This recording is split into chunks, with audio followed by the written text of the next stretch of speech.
بسم اللہ الرحمن الرحیم۔ السلام علیکم۔ احادیث نبوی صلی اللہ علیہ وآلہ وسلم۔ رسول اللہ صلی اللہ علیہ وآلہ وسلم نے فرمایا، دشمن سے لڑنے بھرنے کی تمنا نہ کرو، ہاں اگر جنگ شروع ہی ہو جائے تو پھر صبر سے کام لو۔ رسول کریم صلی اللہ علیہ وآلہ وسلم نے فرمایا، آنی یعنی قیدی کو چھڑایا کرو، بھوکے کو کھلایا کرو، بیمار کی عیادت کیا کرو۔ رسول کریم صلی اللہ علیہ وآلہ وسلم نے فرمایا، نہ میں تمہیں کوئی چیز دیتا ہوں نہ تم سے کسی چیز کو روکتا ہوں، میں تو صرف تقسیم کرنے والا ہوں، جہاں جہاں کا مجھے حکم ہوتا ہے بس وہی رکھ دیتا ہوں۔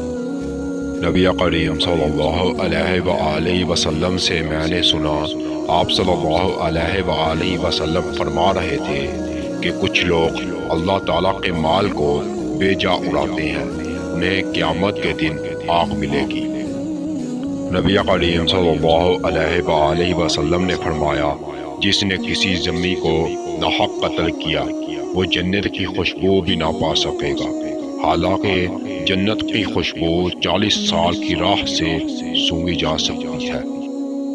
میں نے نبی کریم صلی اللہ علیہ وآلہ وسلم سے سنا، آپ صلی اللہ علیہ وآلہ وسلم نے فرمایا کہ ہر دغا باز کے لیے قیامت کے دن ایک جھنڈا ہوگا جو اس کی دغا بازی کی علامت کے طور پر اس کے پیچھے گاڑ دیا جائے گا۔